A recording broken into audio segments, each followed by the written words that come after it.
Jadilah pribadi yang memaafkan, termasuk memaafkan diri kita sendiri. Lupakan masa lalu dan mari kita cek gitu, apa sih yang tidak bisa aku maafkan sampai hari ini. Nah, kalau saya Pak tidak bisa memaafkan ini, tidak bisa memaafkan itu, nah itu kan ketemu sekarang. Kalau sudah ketemu kita tahu, oh ini ternyata yang memenjarakanku dalam kebencian, dalam ketakutan. Saatnya sekarang aku maafkan. Nah ini awal. Jadi mencari penyakitnya seperti itu. Pak saya itu sudah memaafkan kok Pak, tapi rasanya kok masih belum bisa menerima diri saya sepenuhnya. Coba deh sekarang diteliti lagi. Apa yang sampai hari ini membuatmu masih takut, masih benci, masih tidak puas dengan diri. Kalau sudah ketemu, saya itu Pak, orangnya males Pak. Saya itu Pak, orangnya kalau sudah punya rencana malah saya tunda-tunda. Saya itu Pak. Nah, sudah ya. Yang kemarin-kemarin ketika kalian males, suka menunda-nunda, lupakan. Ayo dimulai yang baru, berarti saatnya jangan males dan jangan menunda-nunda. Nah, ini jalan untuk kita bisa mulai mencintai diri kita sendiri. Langkah pertamanya itu. Jadi mari memaafkan yang lama. Kita maafkan yang lama, kita itu strategi pertama. Yang kedua, ya berbuat baik untuk diri kita sendiri. Ini ada satu quote yang bagus. If there is no love for yourself, you are like an empty teapot. If it is empty, you have no tea to fill all the cups on the table. Kalau engkau tidak punya cinta untuk dirimu, engkau seperti teko nyateh yang kosong. Seperti ceret, seperti teko yang kosong. Kalau teko itu kosong, ya tidak ada isi tehnya, ya tidak ada yang bisa kita tuangkan ke all the cup on the table, ke semua gelas yang ada, tangkir yang ada di meja. Jadi kalau kita tidak mengisi diri kita dengan cinta kepada diri kita, berarti dalam diri kita tidak ada cintanya. Kalau tidak ada cintanya, seperti teko, seperti uh, ceret, seperti apalagi wadah yang kosong. Kalau kosong tidak bisa berbagi. Kalau kita ingin berbagi kasih, berbagi sayang, sharing dengan sesama, ayo kita isi diri kita dengan cinta. Cinta untuk diri kita. Dari situlah akan melimpah keluar cinta untuk yang lain. Kemudian ada lagi strategi. Ambillah kendali atas hidup kita. Jangan mengembangkan mentalitas korban. Kita ini sering, hari ini ya kita sering pakai playing victim. Playing victim itu untuk menutupi kesalahan kita nuding orang lain yang salah. Atau kondisi tertentu yang salah. Wah, ini gara-gara jaringan Pak, makanya saya nggak lulus kemarin ujian. Putus-putus, nggak terdengar suaranya. Jadi biasanya kita yang sebenarnya gagal, tapi kita pelayan victim. Kita salahkan jaringannya, kita salahkan dosennya saja, masa ngasih soal kok nggak pernah disampaikan sudah diujikan. Kita, kegagalan kita timpakan pada orang. Kita lupa bahwa sepenuhnya kendali hidup itu ada di tangan kita. Jadi jangan mengembangkan mentalitas korban. Selain victim tadi, memposisikan diri sebagai korban. Ini kita kendalikan sendiri. Kalau memang keliru, tidak pas, kita akui, kemudian kita perbaiki. Kita terima bahwa kemarin saya salah. Sudah yang lalu jadi pelajaran, sekarang saatnya memperbaiki. Nah ini akan membuat kita bisa mencintai diri. Kalau kita playing victim tadi, mungkin kelihatannya kita tidak bersalah atau kelihatannya orang menganggap kita tidak bersalah, tapi kita tidak bisa menipu diri kita bahwa sebenarnya ya kita ini sebenarnya memang keliru, kita ini sebenarnya memang. Jadi ketika kita pelayan victim itu sebenarnya kita melarikan diri dari diri kita sendiri, tidak mau secara objektif mengakui situasi yang terjadi. Kalau memang kita melarikan diri, ya problemnya tidak terselesaikan. Kita tidak jadi lebih baik. Sementara kita tetap juga akhirnya akan benci dengan diri kita, wong kita tahu bahwa yang gagal itu ya kita. Jadi ketika kita tidak mengakui, melarikan diri, pada akhirnya ya kita jadi korban beneran, korban dari diri kita sendiri. Nah, strategi yang keempat, mari kita melakukan apapun sesuai kebutuhan, tidak harus sesuai keinginan. Biasanya orang itu yang keinginannya tak terbatas sulit untuk bahagia. Orang yang tidak bahagia ya orang yang tidak puas dengan dirinya. Mengapa engkau tidak puas dengan dirimu?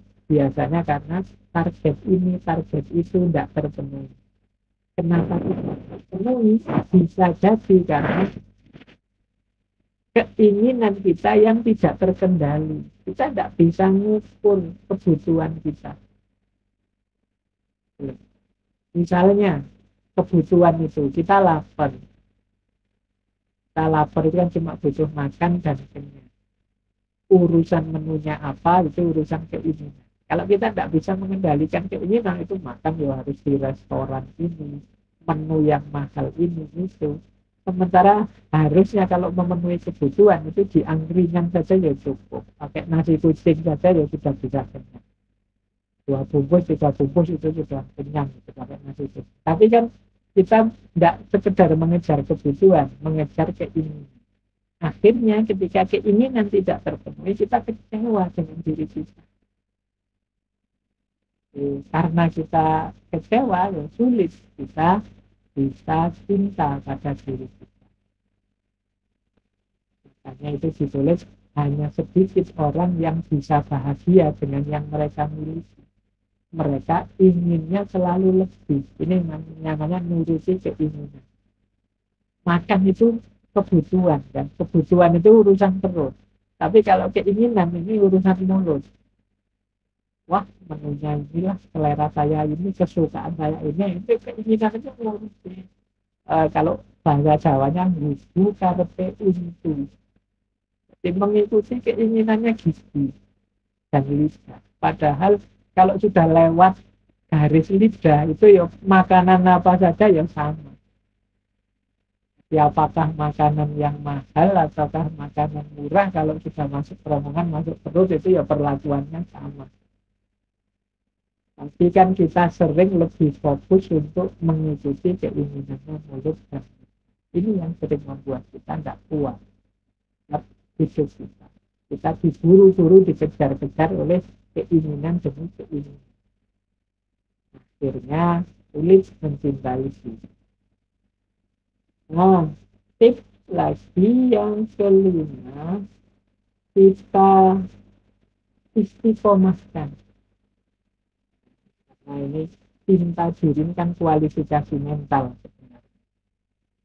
Berarti apa? Agar benar-benar cinta itu tumbuh, ya kita ulang-ulang, kita perbaiki terus menerus. Kalau bahasa agamanya kita istiqomah, kita sayang diri kita terus, kita cintai diri kita terus. Nanti dia sudah jadi karakter, perilaku kita akan terbentuk semacam itu. Diperbaikan diri yang terus menerus. Ini namanya strategi self love. Bagaimana kita mencintai diri. Nah, kita lanjutkan biar waktunya. Ini menurut saya konsep diri yang ideal, yang mencintai diri. Yang paling dasar, paling awal, orang yang mencintai diri itu adalah self awareness. Self-awareness itu orang yang menyadari dirinya. Self awareness itu ya orang yang punya pengetahuan, sadar tentang kondisi diri. Oh, aku itu orangnya kayak gini, kelebihanku ini, kekuranganku ini. Ini self awareness, sadar tentang diri.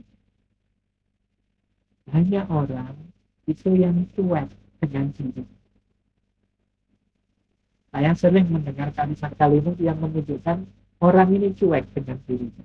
Misalnya, apa saya hidup ini ya mengalir saja apa, yang lain ngapain ya saya ikut, yang lain ke utara saya ke utara, yang lain ke selatan saya ikut ke selatan, saya ikuti saja apa alirannya itu nanti kemana.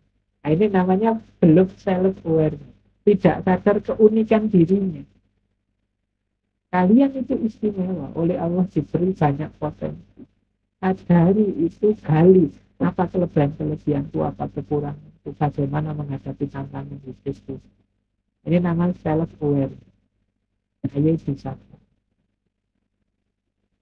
Ini langkah pertama. Tidak mungkin orang mencintai tanpa pengetahuan, tanpa kepahaman.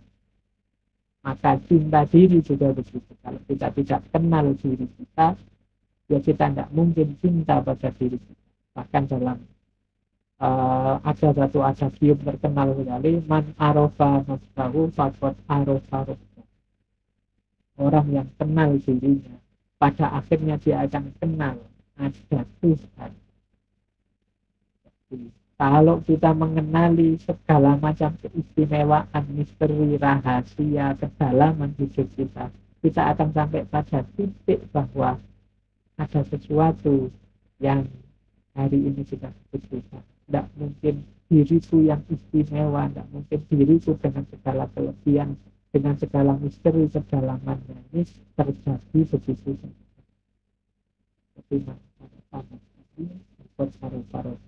Semakin kita mengenal diri, semakin kita yakin tentang keberadaan. Nah, ini namanya self awareness. Yang kedua, self worth, seperti paham tentang nilai diri. Ya, aku ini memang manusia tidak sempurna, tapi aku ini berharga. Manusia itu oleh Allah diciptakan ahsanu taqwim. Dia adalah makhluk yang terbaik, ciptaan terbaik. Nah, mari kita akui dan kita yakini harga diri kita. Ya, orang yang merasa dirinya tidak berharga, tidak mungkin dia mencintai diri. Lanjutan self worth adalah self esteem, kebanggaan diri. Aku bangga dengan diriku, dengan hidupku, dengan situasi diriku saat ini. Kalau sudah self esteem, biasanya terus self care, peduli terhadap diri. Kalau capek ya tidur, kalau makan ya kalau lapar ya makan. Kalau ini namanya kita peduli dengan diri kita. Jadi, kan banyak orang-orang kalau dalam bahasa filsafat itu namanya altruis. Orang altruis itu mungkin minggu depan akan banyak kita bahas ketika membahas people pleaser. Nah, orang altruis itu tidak peduli dirinya. Dia korbankan untuk segala di luar diri. Nah, tapi dia tidak punya self care. Orang yang mencintai dirinya itu ya dia peduli dengan diri.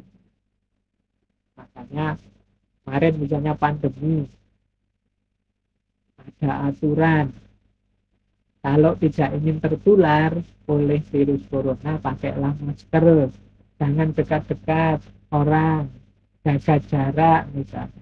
Nah, ini kalau kita cinta diri kita, pasti ada unsur self care, upaya agar aku tidak tertular.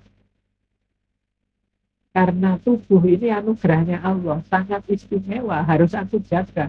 Tidak boleh aku tidak peduli, tidak boleh aku resikokan dengan penyakit, tidak boleh aku siksa, tidak boleh aku susah. Jadi namanya self care, peduli. Kalau dalam hadis itu ada cerita suatu ketika ada sahabat-sahabat yang menghadap Rasulullah, kemudian ini jumlah sahabatnya 3. Yang pertama di depan Rasulullah bertekad, aku akan bangun malam terus, nggak tidur-tidur demi ibadah kepada Allah. Yang satunya bilang, aku akan puasa terus, nggak ada buka puasanya, untuk ibadah terus pada Allah. Yang satu bilang, hidupku aku persembahkan untuk agama, aku nggak akan menyesal, biar sibuknya dengan Allah. Nah, tekad dari 3 sahabat ini ketika terdengar oleh Rasulullah malah menegur, mengingatkan, aku ini nabi, tapi aku tidur, ya aku bangun. Aku puasa, aku juga puasa. Dan aku menikah. Karena memang ini fitrahnya manusia, tuntutan diri, bagian dari self-care, self-love. Tubuh kita butuh istirahat, tubuh kita butuh makan juga. Tidak boleh kita tidak peduli. Sakit biar saja Pak, kalau Allah nakdir sakit. Tidak, Allah itu memberi amanat kita untuk menjadi khalifah di muka bumi, antara lain yang mengqualify diri kita sendiri. Kalau kita cuek saja, tidak peduli dengan diri kita, itu ya berarti kita gagal menjadi khalifahnya untuk diri kita sendiri. Apalagi untuk mengqualify alam semesta. Jadi diri yang keempat adalah peduli. Nah yang kelima, kalau ini tidak sekedar membanggakan diri atau bersyukur, tapi ada self-assessment, mau melakukan evaluasi. Dulu kita pernah membahas tentang muhasabah. Ini bagian dari self-assessment. Kita itu bukan makhluk yang sempurna, ada kurang-kurangnya, ada keliru-kelirunya, ada meleset-melesetnya. Tidak selalu pas yang kita lakukan. Misalnya tadi kita mau peduli dengan diri kita, yang kita lakukan sudah pas apa belum? Untuk melakukan ini kan kita perlu self-assessment. Nah, self-assessment itu paling tidak bisa dilakukan dengan 3 strategi. Yang pertama self-perception. Self-perception itu kita merenungi sendiri, mempersepsi diri kita sendiri. Yang kedua self-comparison, kita membandingkan dengan orang-orang baik misalnya. Wah, Pak Ustadz itu yang sering saya dengarkan, beliau ini puasa Senin Kamis terus ya. Berarti aku tidak ada apa-apanya. Aku harus niru seperti itu mungkin. Itu namanya self comparison. Temanku ini kok sabar sekali ya, sementara aku kok mudah tersinggung, mudah marah. Tapi aku harus mulai menata diri. Ini lewat self comparison. Jadi kesadaran bahwa kita ini masih banyak kekurangan-kekurangan, maka kita teliti dalam diri kita di titik mana aku itu kurang. Ini namanya self comparison. Yang ketiga, feedback. Jadi feedback itu kita tetap terbuka mendengarkan kalau ada teman mengkritik, kalau ada teman memberi masukan, kalau ada orang usul apa untuk kebaikan kita. Karena kadang-kadang kita itu memikirkan diri kita sendiri itu kurang objektif.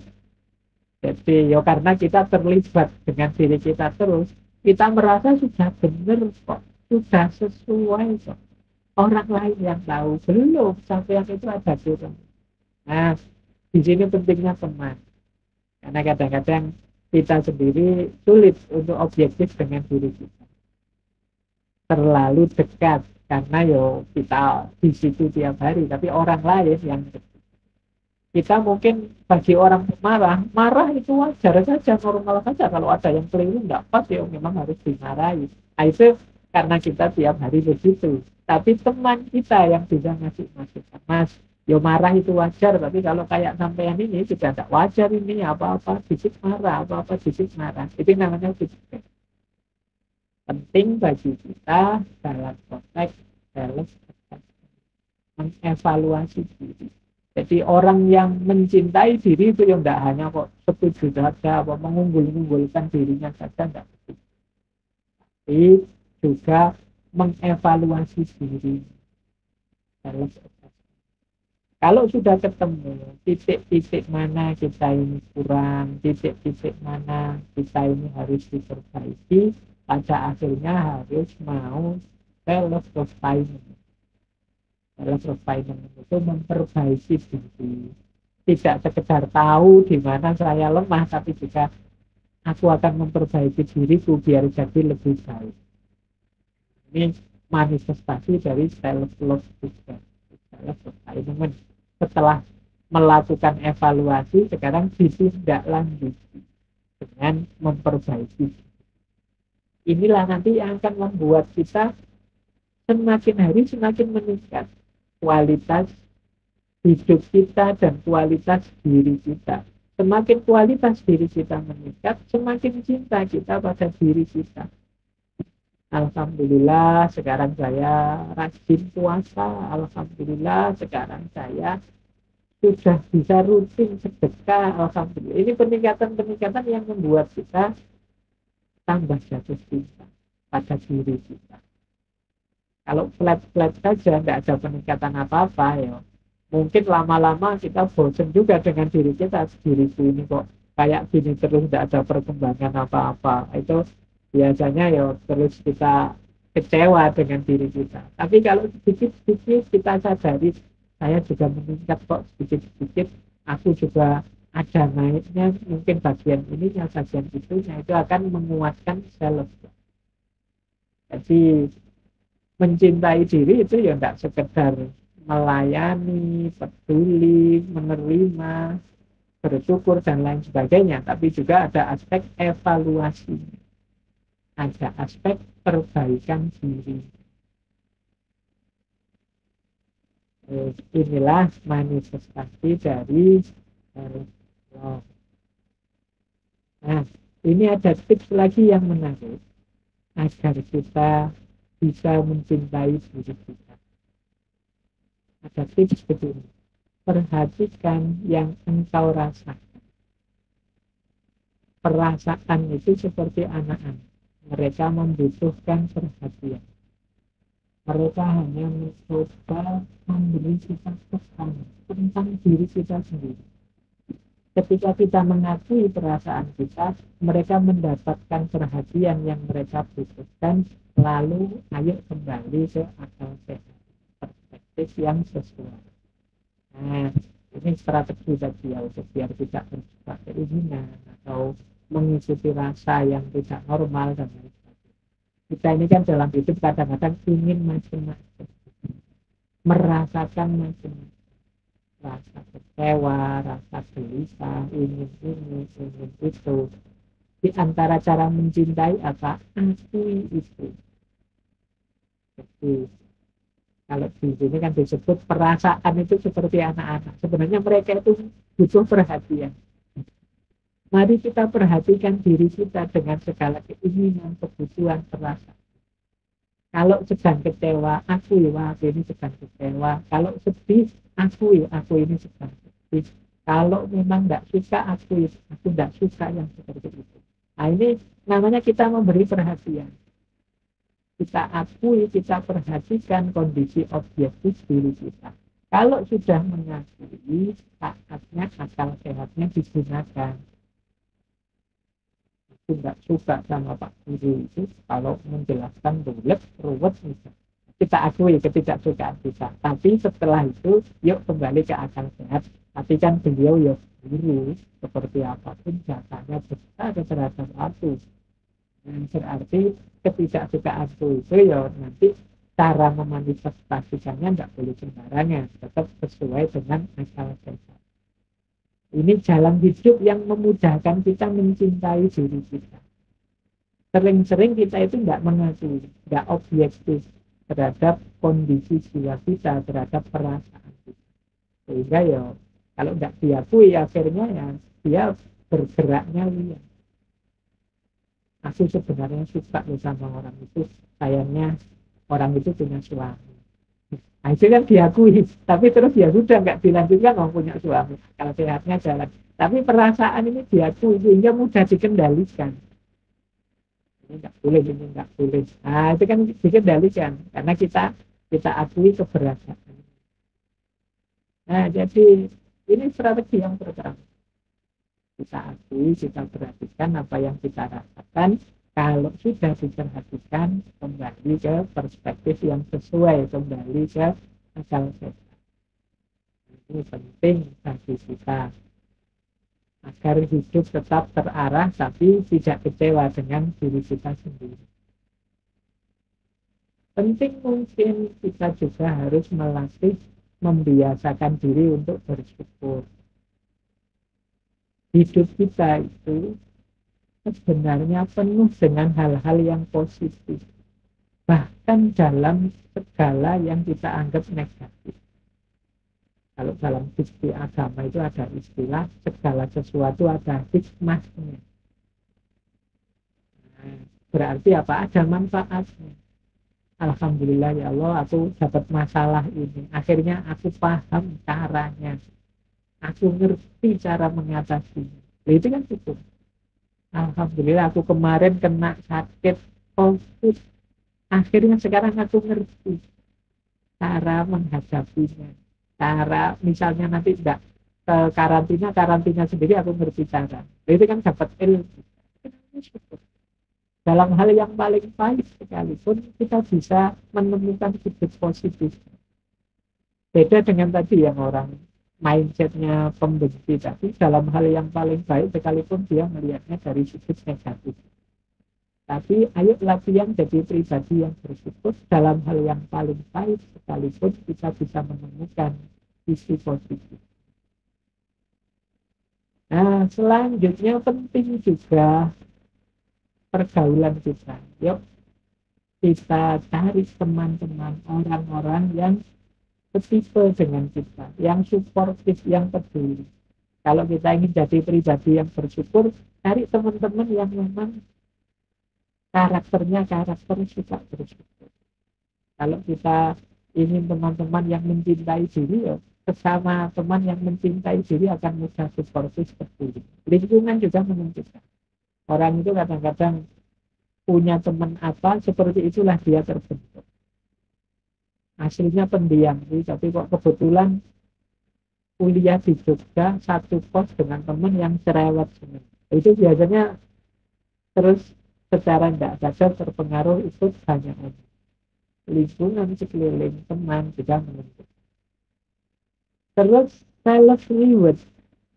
Nah, boleh untuk menyemangati kebaikan-kebaikan cinta diri, tapi teman-teman memberi hadiah untuk dirinya sendiri.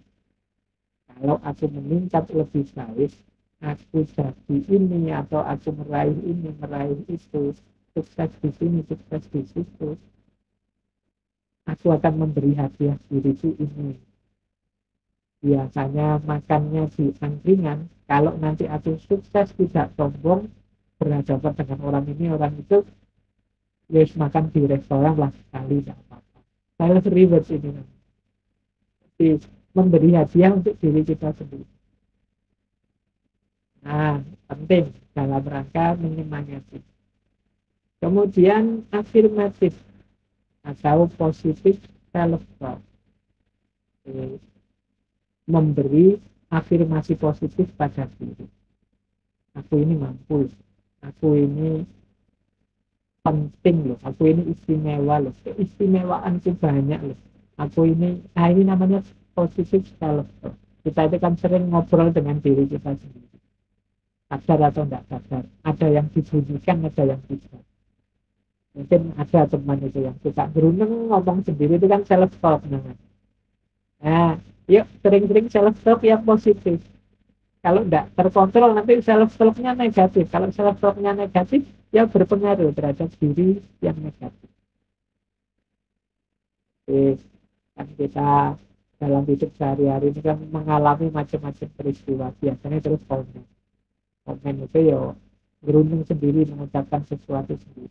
Nah, usahakan sifatnya selalu positif. Mencintai diri untuk mencapai keuntungan pribadi yang tidak beralasan itu buruk.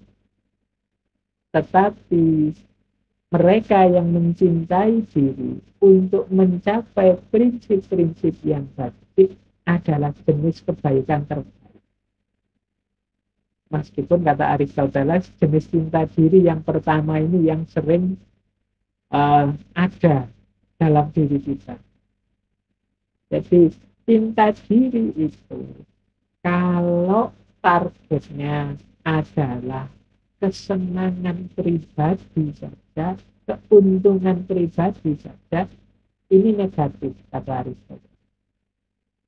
Cinta diri yang baik itu targetnya tidak hanya biar aku senang, biar aku nyaman, tapi juga untuk kebaikan selanjutnya. Misalnya, aku mencintai diriku biar aku percaya diri. Kalau aku percaya diri, aku bisa memberi manfaat banyak. Tidak hanya untuk diriku, tapi juga untuk lingkungan sekeliling.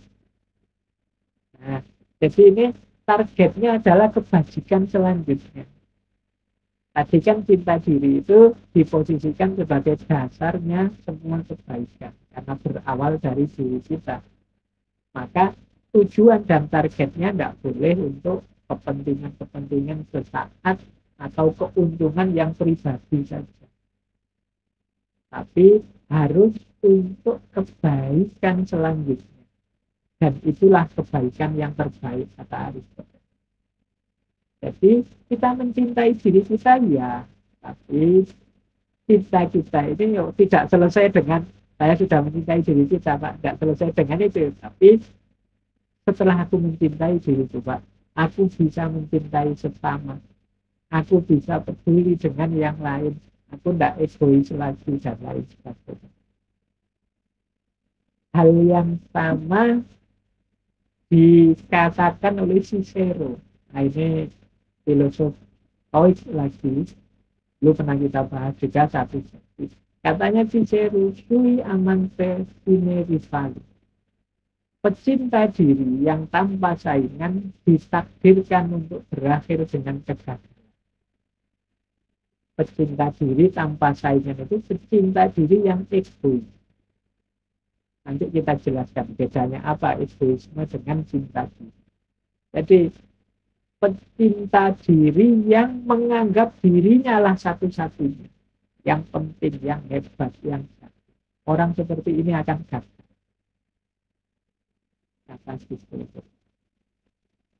Ada lagi lebih unik. Kalau ini kata Francis Bacon. Kata Francis Bacon, pecinta diri yang ekstrim itu seperti orang yang membakar rumah hanya untuk membakar sebutir telur. Jadi misalnya kita ingin bakar telur, atau kalau di Jawa mungkin bukan telur, bakar singkong apa bakar itu.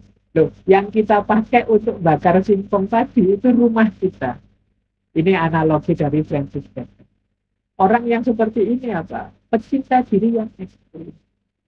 Jadi hanya mencari keuntungan dirinya sendiri dan tidak peduli lingkungan sekeliling. Ini seperti orang yang bakar singkong dengan bahan bakar rumahnya sendiri.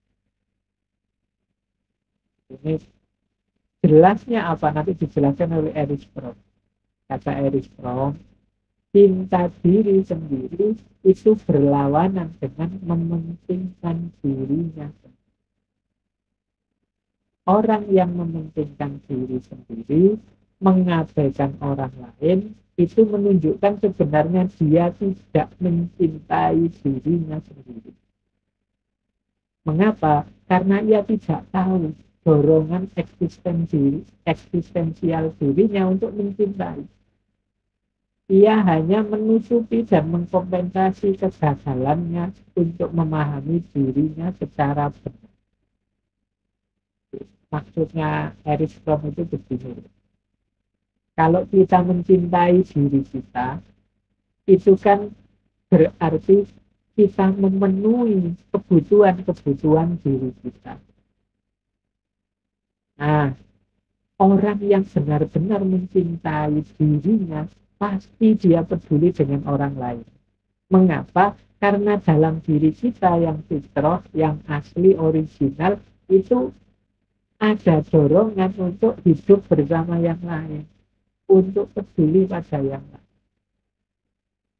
Justru kalau orang itu egois, hanya mikir dirinya, sebenarnya dia belum mencintai dirinya. Mengapa? Kalau dia mencintai dirinya, dia akan memenuhi tuntutan jiwanya, tuntutan dirinya untuk juga peduli dan mencintai yang lain. Kalau dia hanya mikir dirinya, itu kata Erikson, sebenarnya dia sedang menutupi kegagalannya untuk memahami dirinya secara benar. Berarti dia belum paham tentang dirinya. Kalau dia paham, dia akan tahu bahwa dalam dirinya ada dorongan untuk mencintai yang lain. Dalam dirinya ada dorongan untuk peduli pada yang lain. Jadi kalau ada orang kok egois sekali dan mengatasnamakan cinta diri, itu sebenarnya dia tidak mencintai diri. Karena tuntutan dari dalam dirinya untuk peduli pada yang lain tidak dia pedulikan. Berarti dia belum mencintai diri. Nah, jadi ini penting dijadikan batas dari cinta diri. Jadi cinta diri bukan berarti egoisme, orang yang hanya mikir kepentingannya, tidak peduli kepentingan orang lain. Tapi orang justru buahnya cinta diri adalah kepedulian pada yang lain. Karena diri kita ini secara fitri ada dorongan untuk hidup bersama yang lain, berbagi dan mencintai yang lain. Inilah batas teman-teman sudah bisa mulai menangkap bahwa orang tidak mungkin bisa mencintai yang lain sebelum dia mencintai dirinya. Karena kalau kita mencintai diri kita, kita akan memenuhi dorongan-dorongan jiwa, tuntutan-tuntutan jiwa, antara lain tuntutan dan dorongan untuk mencintai sesama. Nah, ini menarik. Yang sering ditanyakan orang, kok katanya harus mencintai semuanya, berarti juga mencintai musuh. Iya, musuh pun harus kita cintai demi perdamaian. Nah, terus kenapa kita harus mencintai musuh? Itu ada beberapa alasan dari tulisan-tulisan dan pidato beliau. Yang pertama, kita harus mencintai musuh, kita harus mengasihi, membalas kebencian dengan cinta. Kenapa? Karena kalau kebencian kita balas kebencian, yang lahir adalah kebencian yang berlipat ganda. Kerusakan dibalas kerusakan, kerusakan double. Di alasan pertama itu, benci dibalas benci, ya sudah. Dunia ini isinya penuh kebencian dan pasti tidak damai, tidak nyaman, menakutkan, kita khawatir, kita isinya cemas dan takut. Khawatir dicurangi, khawatir diserang, khawatir dijatuhkan, dan lain sebagainya. Yang kedua, kita harus mencintai musuh kita. Karena kalau kita membenci, kebencian itu akan merusak jiwa kita, merusak kepribadian kita. Kebencian itu racun, racun yang ada di saudaramu jangan kamu masukkan juga dalam dirimu. Jangan kamu racuni juga diri. Jadi membalas kebencian dengan kebencian itu sama dengan kamu memvaksin dirimu dengan racun yang sebelah dimiliki temanmu padamu. Dan ini merusak. Yang ketiga, menurut beliau, kita harus mencintai musuh karena cintalah satu-satunya kekuatan yang bisa mengubah permusuhan menjadi pertemanan, persahabatan. Jadi antara kebencian kita lawan dengan kebencian, kekerasan kita lawan dengan kekerasan, dengan kebencian kita lawan dengan cinta, kekerasan kita lawan dengan kasih sayang, hasilnya secara luas di ranah sosial, budaya, mungkin juga politik, tentu saja jauh lebih positif kalau kebencian dilawan dengan cinta. Tapi kan tidak puas Pak, tidak lego Pak, tidak seger Pak, mungkin bahasamu begitu. Enak dia ada senang-senangnya, kita yang berkorban. Ya memang untuk mewujudkan perdamaian untuk semua seperti tadi di awal, kadang memang perlu pengorbanan. Kalau tidak ada yang mau berkorban, ya wes berat kehidupan bersama kita. Dan yang keempat, kita harus mengasihi musuh kita karena dalam cinta, dalam kasih sayang, kita akan jauh lebih dekat dengan Tuhan. Kita akan jauh lebih kenal Tuhan. Ini yang kalau teman-teman banyak mengikuti Mahabbatullah akan ketemu jawaban yang terakhir. Bagaimana dalam cinta ada Tuhan, dalam Tuhan ada cinta. Baik.